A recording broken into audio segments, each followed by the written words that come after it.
आज बात करेंगे 50 वर्षों से लागू लक्षद्वीप यात्रा से जुड़े एक गलत लेकिन महत्वपूर्ण नियम की, जिसमें महत्वपूर्ण परिवर्तन करवा दिया गया है।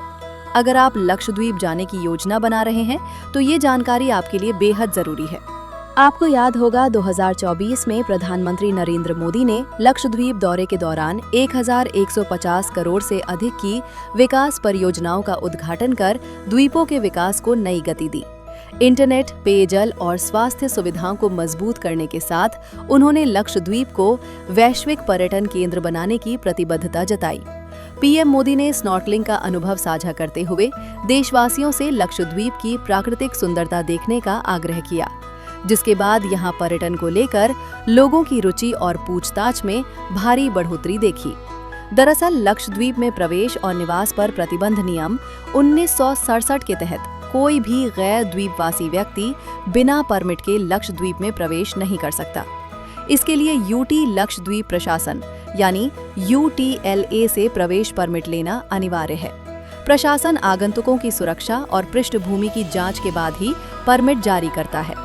इसी प्रक्रिया के तहत अपने जिला पुलिस क्लियरेंस सर्टिफिकेट यानी PCC को भी अनिवार्य किया गया था और वहां के निवासियों से स्वीकृति लेना आवश्यक था, जिससे अत्यधिक परेशानी आ रही थी। स्वीकृति देने के लिए वहां के होटल वाले मनमाना किराया वसूल रहे थे। हालांकि अब पर्यटकों के लिए एक बड़ी राहत दी गई है। प्रशासन ने प्रक्रिया को आसान बनाने के लिए ई-परमिट पोर्टल, ऑनलाइन भुगतान सुविधा और कई डिजिटल सुधार भी शुरू किए हैं, ताकि यात्रियों को कम परेशानी हो और यात्रा अनुभव बेहतर बन सके। इस समस्या का समाधान करवाने के लिए सामाजिक कार्यकर्ता डॉक्टर हरपाल सिंह जटराना लंबे समय से काम कर रहे हैं। उन्होंने इसके लिए भारत और लक्षद्वीप सरकार से नियम बनाने के लिए पत्र लिखे थे। ये उनके पत्राचार का असर ही है कि अब इस समस्या का समाधान हो पाया है। तो चलिए जानते हैं उनसे ही। संसार के 15-20 या इससे भी अधिक देश ऐसे हैं जिसमें ऑनलाइन वीजा लगाकर हम वहाँ की यात्रा कर सकते हैं। स्वतंत्रता के 8 दशकों तक लक्षद्वीप में जाने के लिए व्यक्ति स्वतंत्र नहीं थे। वहाँ के नागरिकों से इसके लिए स्वीकृति लेनी पड़ती थी। ये बहुत ही कष्टदायक भी था और इससे आर्थिक हानि भी हो रही थी। और ये एक भारत की जो परिकल्पना भारत सरकार की और संविधान की है, उसके ऊपर भी बहुत बड़ा प्रश्न चिन्ह था। जिस प्रकार से श्यामा प्रसाद मुखर्जी जी ने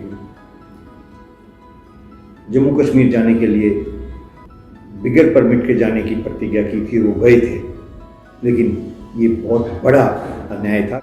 देश का एक पर्यटक के लिहाज से बहुत महत्वपूर्ण राज्य है लक्षद्वीप। ने लगभग 2 वर्ष प्रयास किया। मैं वहाँ खुद गया, मैंने वहाँ के प्रशासक से बात की, वहाँ के उपायुक्त से बात की। उन्होंने बहुत से कानून मुझे दिखाए और बड़ी बड़ी किताबें मुझे भी दी कि इनके अनुसार हम ऐसा कर रहे हैं, लेकिन उन किताबों में कहीं नहीं लिखा था कि वहाँ के नागरिकों की स्वीकृति जरूरी है। मैंने भारत सरकार से अनेकों पत्र लिखकर, लक्षद्वीप प्रशासन को पत्र लिखकर ये मांग की थी कि वहाँ के व्यक्तियों की जो स्वीकृति है वो हटाई जाए और अपने राज्य की जो जिला पुलिस है उससे क्लियरेंस सर्टिफिकेट लेना ये भी गलत है। वो क्लियरेंस सर्टिफिकेट भी ऑनलाइन नहीं मिलता था, वो DCP ऑफिस में जाना पड़ता था।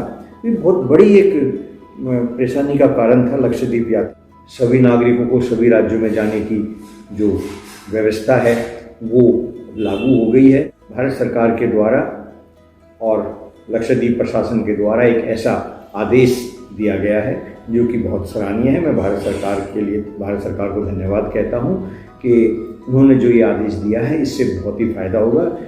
एक भारत श्रेष्ठ भारत, सभी नागरिकों को सभी राज्यों में जाने की जो व्यवस्था है वो लागू हो गई है, जिसकी जो कहीं भी देश में जा सकता है। तो लक्षद्वीप जाने के लिए ऐसी परमिशन की ज़रूरत क्यों, ऐसी क्लियरेंस सर्टिफिकेट की ज़रूरत क्यों, और वहाँ के नागरिकों से परमिशन क्यों ली जाए?